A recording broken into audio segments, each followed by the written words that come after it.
Jadi maksudnya suaminya tangannya juga nggak ada? Nggak ada, jarinya nggak ada. Di situ gue udah mulai nyalahin diri gue sendiri. Kenapa gue lari misah, kata gue. Kenapa gue nggak maksa? Gue ngikut dia biar samaan lah kita minimal. Dia cacat, gue juga cacat. Ini yang meninggal berarti istrinya dulu? Ya, nggak selang berapa lama, ya jarak seminggu atau 2 minggu, gue nggak tahu. Suaminya juga nyusul meninggal. Gue nggak bisa jelasin kenapa meninggalnya. Yang gue simpulin di situ depresi. Disuruh makan aja nggak mau. 2 minggu bingung Kang Cakra hilang? Bingung, karena awalnya kan nggak bilang mau naik ke Gunung Sadekeling, bilang mau ke Cikuray, privat trip. Paling lamanya 3 hari 2 malam. Ini 2 minggu nggak pulang. Dan saya udah nanyain ke teman-temannya, bahkan temennya yang ngadain trip pun nanya balik gitu, nggak tahu, nggak ada kabar gitu.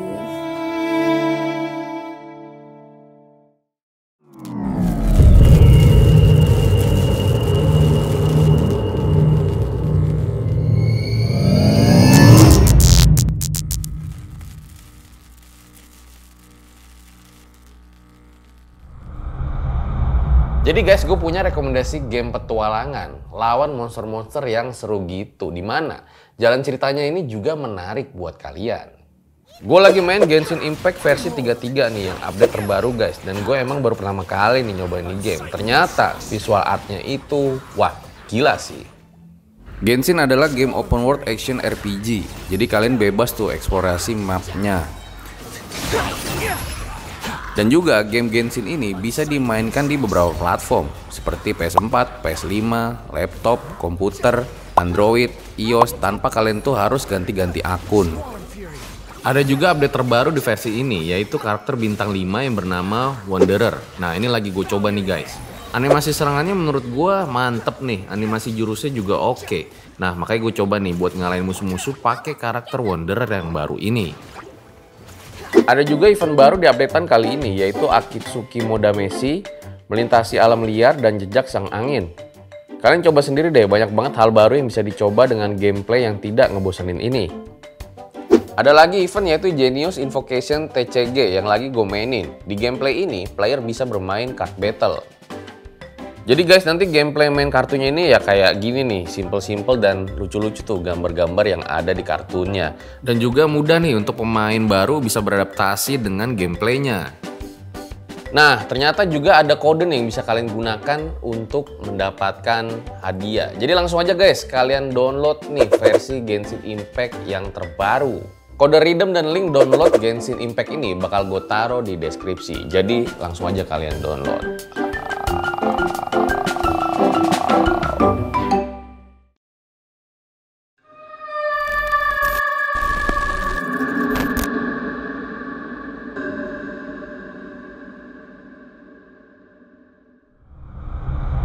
Kembali lagi bersama gue Fajar Ditya, kali ini di Omamat spesial 6 tahun RJL 5.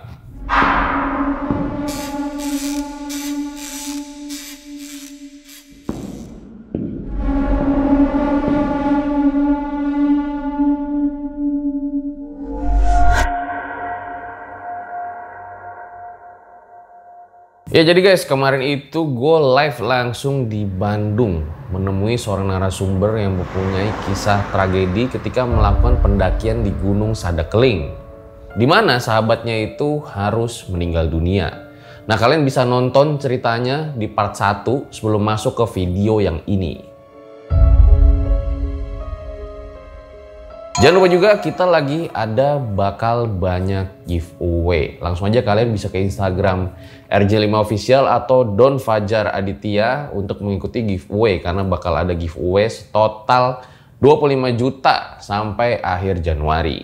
Jadi gue bakal bagi-bagi hadiah buat kalian para penonton setia RJ5. Langsung aja kita mulai, berikut adalah ceritanya.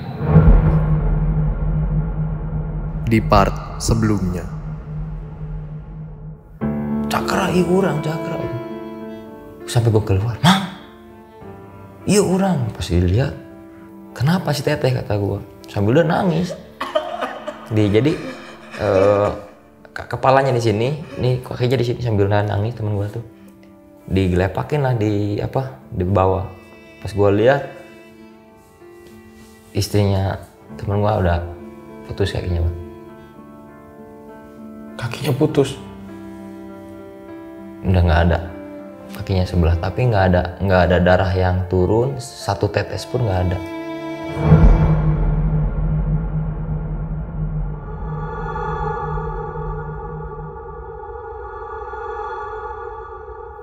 Di situ gue udah mulai, kata gue tuh, ini kenapa, kata gue, ini dimakan atau apa, kata gue. Sampai gue bilang, udahlah, kata gue, suruh kesini aja tuh makhluk, kata gue. Temen gue dibikin kayak gini, gue putusin, kata gue, kepalanya.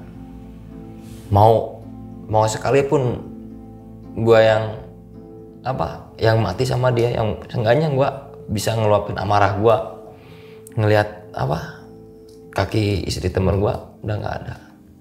Gue mikirnya gini, Bang, posisi dia pun sama baru nikah kayak gue, masih muda umurnya. Terus ngelihat pasangannya tuh, istrinya tuh nggak ada kakinya. Suaminya pun pasti nangis kan, apalagi orangnya kan. Si tetehnya apalagi bakal hancur gimana sih perasaan dia begitu tahu kakinya udah nggak ada. Tapi nggak ada setetes pun darah yang turun dari kakinya. Di situ gue lihat teman gue, karena dibungkus kan, ditutup pakai jaketnya dia. Pas dia ngelemprak gini, gue lihat tangan suaminya di sini nggak ada. Yang nyisa cuma tulang jempol, tapi tulangnya doang, tapi nggak ada darah yang turun. Sambil ngelamun, kata gue, Mang, sabar, Mang, sabar, kata gue. Jadi maksudnya suaminya tangannya juga nggak ada? Nggak ada, jarinya nggak ada. Di situ gue udah mulai nyalahin diri gue sendiri. Kenapa gue lari misah, kata gue. Kenapa gue nggak maksa? Gue ngikut dia biar samaan lah kita minimal. Dia cacat, gue juga cacat. Kalau misalkan gue selamat, jadi dia juga harus selamat, kata gue. Di situ gue udah mulai ngelamu, udah frustasi, udah jambak-jambak rambut sendiri, kata gue. Astagfirullah, kata gue. Mang, sabar ya, Mang, kata gue. Sambil gue nangis di situ. Mang, sabar ya, Teh. Tetehnya masih gini lagi, ngelamun juga. Sambil gini kan, maaf ya, lurus kakinya begini. Katanya kaki Teteh kemana? Di situ udah mulai gak tega gue liatnya.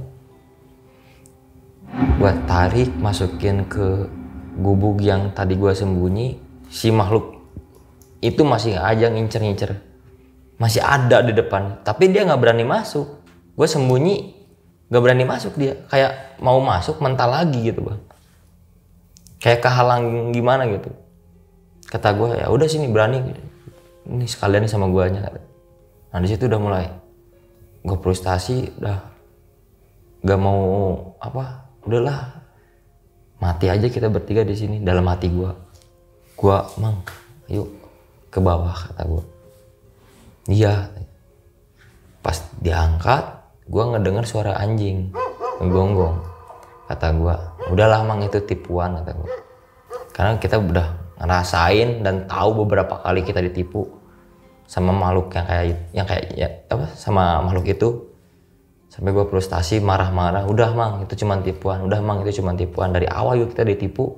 Ini itu. Bilang aja kalau pada ada apa-apa, paling kita jadi mangsanya dia. Tahu sendiri kan si Teteh semalam bilang apa, kata gue. Ada lagi santapan, kan, kata gue. Di situ udah mulai, pas gue jalan, ngelihat anjing, terus ngelihat orang. Gue masih nggak percaya ada orang. Kunaon, kata gue.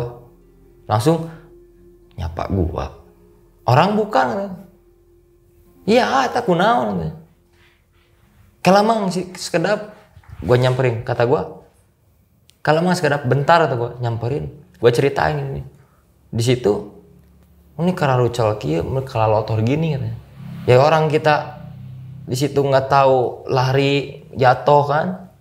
Saya camping gini-gini, gue jelasin semuanya. Tahu pulang, nggak tahu. Tapi tadi kita naik dari atas, dari bawah turun dari atas ketemu makam di mana katanya. Gue lihat, oh iya makam yang tadi kemana kata gue. Makam yang digubuk nggak ada? Nggak ada, gubuknya juga nggak ada. Yang gue lihat cuma sajen.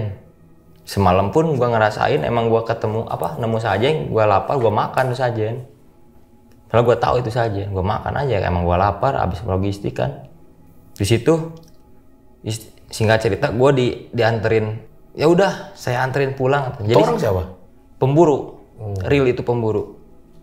Jadi si pemburu itu sebagian ngelanjutin perburuannya, sebagian nganterin gue ke bawah. Ibarat gue naik dari utara, gue turun di selatan, Bang.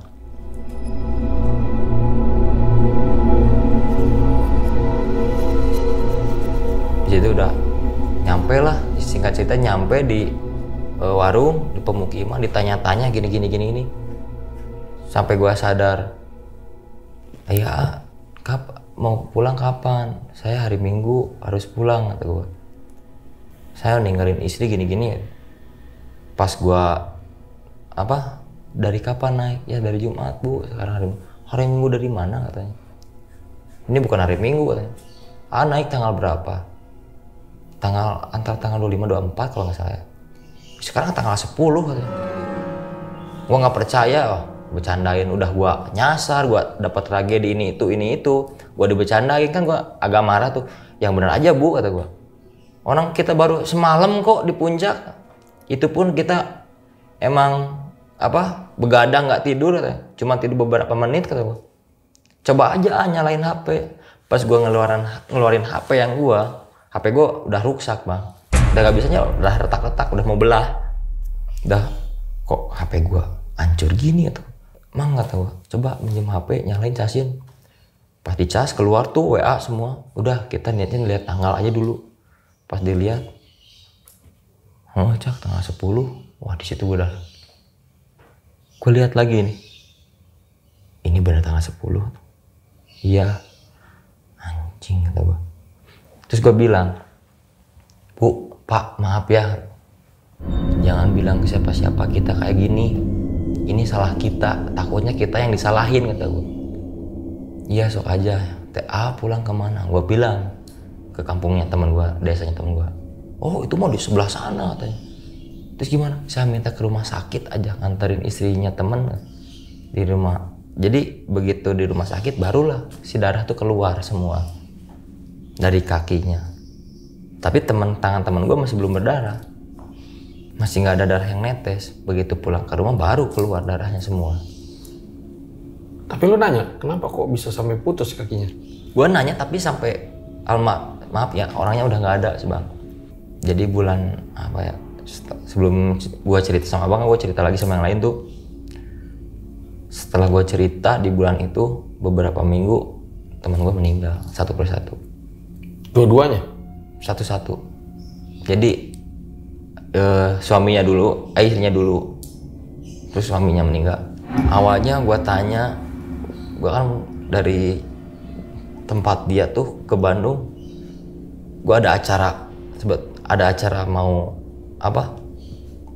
open trip. Gue aja nggak jadi panitia open trip karena emang gue udah lewat dari harinya. Sampai gue yakin nih teman-teman gue pasti nyari gue, termasuk istri gue, apalagi orang rumah. Gue bilang ke istri gimana, gue nyariin pinjam HP. Kebetulan gue kan masih tahu nomor istri gue telepon, gue jelasin dikit-dikit. Udah ada trouble, ada insiden, nanti pulang. Oh, ini gini katanya banyak yang nyari. Ya udah nanti dijelasinnya di rumah kata gue. Berarti lu ngerasa cuma 2 hari? 2 hari 1 malam. Padahal udah tersesat 2 minggu. 2 minggu? Iya, kurang lebih 2 minggu. Sebelumnya ada janji juga sama orang Depok. Gue ada trip privat ke daerah Bandung. Terus ada acara trip juga sama tim gue. Semua gagal. Malah kalau yang ke daerah trip Bandung gue maksain. Yang tadinya gue mau vakum berhenti, tapi gue tanggung sama janji gue kan. Pas begitu gue pulang, besoknya gue langsung ngelibas, beresin janji gue, nganter orang Depok ke gunung yang di Bandung. Di situ gue pelan-pelan ngejelasin ke bini gue malamnya tuh sebelum gue naik ke gunung di Bandung. Dan pas ketemu orang-orang semua nanyain, lu kemana aja gini-gini. Gua cari nggak ada, kabar nggak ada. Ya gua jelasin lah. Ya mungkin bini gua dijelasin ke temennya bilang ke orang, bener lu nyasar? Iya bun, saya nyasar gini-gini. Gila, gimana ceritanya? Waktu itu gue masih ingat nyata, masih ingat kejadiannya, detiknya masih ingat. Gue jelasin dari nol sampai beres, sampai untung lu nggak apa-apa. Justru temen Cakra bun yang jadi korban. Apa ada maksud atau apa tuh? Nggak ada, justru kita lagi happy aja, mau naik biasa aja gitu. Gue di situ pas udah di Bandung ya. Berapa seminggu setelah gue istirahat di Bandung, gue ke Garut lagi, nemuin teman gue tuh nggak mau keluar kamar dua-duanya, nggak mau ketemu orang, cuman dia makan pun enggak, kayak udah udah hilang arah, udahlah, diajak ngobrol pun nggak mau, kayak dia cuman kalau yang suaminya gue ajak, mang, kayak cuman nengok gini. Emang jangan gitu mang, semangat mang tuh. Ya mungkin suaminya mikirin bininya mikirin dianya sendiri. Gue sampai gara-gara gue nggak bisa jagain mereka, atau kenapa gue juga nggak kayak gitu. Situ udah mulai nggak apa-apa mang. Untuk saat ini nggak mau cerita juga nggak apa-apa. Gue sempet marah, tapi gue pengen nanya, ini kejadiannya kenapa? Digigit apa, jatuh apa, gimana? Kata gue, sampai cuma nengok gini, matanya kosong bang, kayak nengok. Gue nanya nengok, gue sampai udah nggak kuat lihat mereka berdua, udah nggak kuat. Gue keluar nangis lagi, sampai minta maaf ke keluarganya. So, gue jelasin ke keluarganya, saya aja nggak tahu, kata gue. Saya aja pribadi diajak, kata gue, nggak tahu bakal kayak gini. Berarti saat itu istrinya udah pakai kursi roda atau gimana? Pakai kursi roda, tapi diam dulu sampai gue bilang, teh maafin Cakra tuh. Cakra nggak bisa ngejagain teteh sama emang sama si A. Dia cuman nengok gini. Gue hancur ngeliat mereka berdua bang. Soalnya mereka berdua tuh dulunya tuh teman main gue, komunitas motor suka touring gitu. Gue kemana-mana main touring motor bareng mereka, sampai akhirnya gue nganter teman gue yang cowok, kata bahasa kasarnya apel ke daerah Lampung, nemuin ceweknya itu si Telusi itu. Gue antar sampai akhirnya nikah, dan akhirnya gue ketemu mereka kayak udah kayak gini gitu. Sampai lemas gue, kata gue jelasin ke istri gue, teman A gini teman istri gue juga sampai bener nih, ya udah nanti kesana. Gue kesana, gue berapa kali tiap minggu gue kesana nengokin temen gue, karena gue pengen pastiin bahwa temen gue tuh walaupun dengan keadaan kayak gitu, temen gue masih sehat tuh, bisa pulih mentalnya. Tapi setelah bulan antara Juni atau Juli gue kesana, temen gue udah pindah rumahnya bang. Temen gue udah pindah, bukan lagi di rumah yang sekarang atau dulu ditidurin, yang dulu mungkin atapnya pakai genteng, sekarang atapnya pakai batu nisan. Di situ gue udah mulai ngerasa benar-benar gue bodoh, gue lemah, nggak bisa jagain mereka. Ini yang meninggal berarti istrinya dulu? Ya, nggak selang berapa lama, ya jarak seminggu atau 2 minggu, gue nggak tahu. Suaminya juga nyusul meninggal. Gue nggak bisa jelasin kenapa meninggalnya, yang gue simpulin di situ depresi. Disuruh makan aja nggak mau. Gimana ya? Kayak bunuh diri secara perlahan kalau kata gue. Gue sempet marah di situ. Disuruh makan aja nggak mau. Gitu. Gue suapin nggak mau. Udahlah, gue vakum naik gunung. Tapi kesini gue malah apa ya, malah mau penuhin janji gue sama dia gitu. Jadi gue punya janji sama temen gue, suatu saat kemana-mana kita bakalan bertiga, kata gue. Jadi barang kesayangan mereka ada di gue bawa kemana-mana. Apa tuh? Yang satu apa ya, kayak kotak, bukan kotak musik, apa, kotak tapi dalamnya foto mereka berdua, tapi kecil itu. Ada orang yang nanya, boleh gue lihat temen lu nggak? Mau lu bayar berapa? Gue nggak akan ngeliatin temen gue.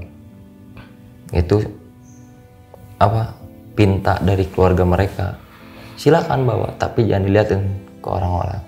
Cukup kita yang ngerasain perih, cukup kita yang ngerasain sakit. Jangan sampai ada orang yang pura-pura sedih katanya, padahal dalam hatinya syukurin salah mereka. Tapi setelah itu ada kejadian-kejadian lagi yang lo alamin setelah dari naik gunung itu? Kejadian di mana? Di rumah. Kejadian horor atau mungkin yang ada hubungannya sama dua temen lo itu?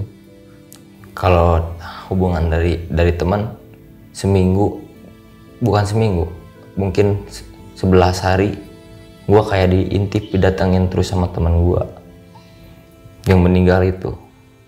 Sampai bukannya gue nggak tenang, malah gue makin sedih itu. Makanya dari awal gue bilang, maaf bang kalau misalkan cerita gue ada yang kurang, emang niat gue buat ngelupain cerita ini. Jadi dia ngeringis kesakitan, minta tolong tapi nggak tahu tolong apa. Kata gue bingung tolong apa, kata gue. Tapi gue juga takut ketemu sama lu kalau udah kayak gini kondisi lu nya. Maksudnya kayak gimana? Maksudnya misalkan kayak gini, gue lagi tiduran di kamar ya, habis sholat isya atau sebelum isya, sudah maghrib lah. Gue tuh di pojokan kamar tuh kayak ada yang lagi berdiri, dan gue nggak takut awalnya karena yang gue lihat itu teman gue yang udah nggak ada, si Herman sama si Lucy itu. Dua-duanya? Iya, di pojokan. Dia ngeringis minta tolong, sedangkan gue bingung bang, gue mau nolongin kayak gimana? Apa yang dia maksud, kayak minta tolong apa? Kalau kirim doa, setiap malam gue kirim doa buat lu. Tapi kalau misalkan tolong, pas gue tanya tolong apa, dia nggak ngejawab, cuma nangis. Itu yang sampai sekarang gue bikin bingung kenapa, makanya gue pengen ngelupain ini cerita. Kejadian-kejadian yang gue alamin bulan-bulan lalu, gue pengen ngelupain semuanya. Bahkan sampai sekarang kadang kayak misalkan gue cerita sama lu kayak gini bang, depan gue tuh dia tuh lagi ngeliatin. Cuman gue bingung mau gimana, mau nolongin gimana. Kalau doa gue kirimin tiap hari, tiap malam gue doa gue kirimin buat dia. Tapi mereka kadang yang lu lihat itu ya muncul dalam bentuk kayak gimana? Kayak bayangan, ya mungkin kalau kata orang lain bayangan. Tapi kalau kata gue itu depan gue tuh ada dia. Jadi kalau jam-jam segini mata gue tuh punya aktivitas sendiri bang. Kayak misalkan bang, belakang lu siapa? Mungkin yang lain lu gila, makanya gue nggak pernah bilang gue gini-gini. Gue takutnya dibilang gila, gue takutnya dibilang bohong. Makanya cukup gue yang tahu, cukup keluarga gue yang tahu. Jadi emang dari kecil mata gue kayak gini. Setiap mau maghrib pasti kayak gini. Setelah pulang ngaji di Garut pun gue kayak gini. Oke, berarti memang lu pengen melupakan cerita ini ya? Iya bang, karena kalau diingat-ingat terus kejadiannya, gue sakit hati bang. Dan lu gak nyangka kalau sampai kejadian dua teman lu pun akhirnya meninggal? Iya. Nah, nanti kita bakal banyak bahas di closing tentang istri dari temannya Kang Cakra ini mengenai kakinya.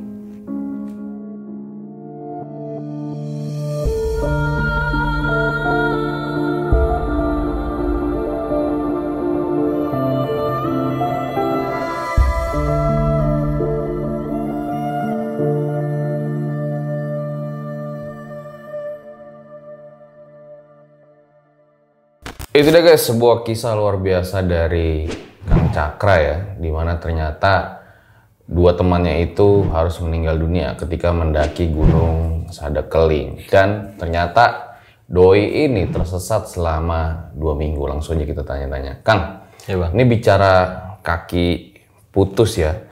Kalau setahu gua itu bisa nggak sih kalau pas langsung kejadian kayak gitu tuh menyebabkan meninggal dunia di tempat? Atau mungkin gue juga pernah baca kayak amputasi aja itu sebetulnya kaki bisa menyebabkan seorang meninggal dunia ya karena beberapa faktor ya. Iya. Nah kalau pada saat itu hanya kesakitan aja atau gimana? Justru yang bikin gua aneh itu bang, harusnya begitu organ kita jangankan putus, sobek aja keluar darah kan. Ini nggak ada darah yang keluar bang, satu tetes pun nggak keluar. Kalau ditanya sakit juga, gua tanya cuma dielus-elus, cuma dia nanya kaki saya kemana. Cuma gitu aja, nggak ada darah satu tetes pun yang keluar. Kalau mungkin ya harusnya meninggal di tempat karena mungkin kehabisan darah, tapi ini nggak ada darah yang keluar. Begitu darah keluar itu di rumah sakit. Karena proses amputasi aja kalau yang gue tahu ya itu yang tadi seperti gue bilang tuh bisa menyebabkan kematian juga gitu. Iya. Itu udah proses amputasi ya karena beberapa faktor yang kalian bisa lihat di sini penjelasannya nih. Tapi mungkin kalau misalnya ada teman-teman yang pengen jelasin, boleh banget komen di bawah. Nah, pada hari ini kita juga kedatangan istri dari Kang Cakra nih, yang pada saat itu sempat kebingungan kemana suaminya selama 2 minggu. Langsung aja kita panggil nih. Selamat malam Kak Nabila. Nah, Kak Nabila ini istri dari Kang Cakra ya? Iya.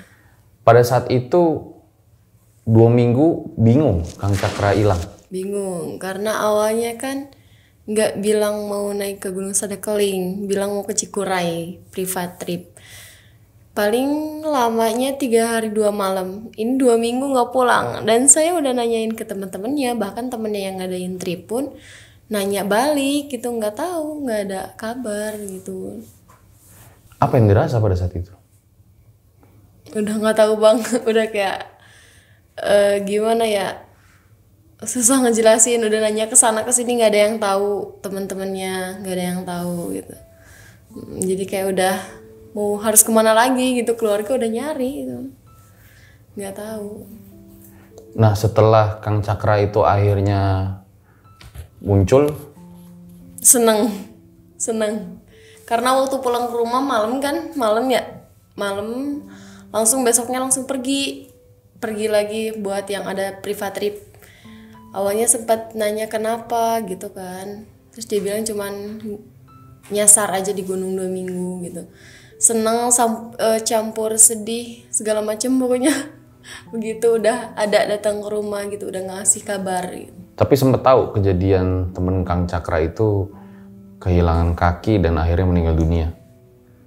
Nggak sedetail yang pernah cerita gitu. Jadi waktu awal cerita nggak detail, cuman waktu pernah cerita juga, oh tahu yang kejadian sebenarnya kayak gini gitu. Kenapa Kang? Kok awalnya nggak cerita? Gua mau cerita takut bang. Satu, takut ya dia marah, kamu sih gini-gini, takut kayak gitu. Kedua, takutnya malah dia cemas kalau gua naik gunung tanpa izin yang jelas sama dia gitu. Iya. Nah mungkin banyak para penonton nanya nih, ada nggak sih dokumentasinya pada saat tersesat selama 2 minggu itu? Nah kalau untuk dokumentasi, gue jujur nih bang, HP gue tuh udah hancur, udah nggak bisa ketolong. Walaupun sempat gue mau benerin buat cari-cari dokumentasi, yang pecah, yang belah itu bukan cuma casingnya doang, sama mesinnya ada. Untuk bangkai HP-nya ada di rumah. Ada ya? Nanti boleh ditampilin fotonya ya? Oke, nanti saya kirimin fotonya.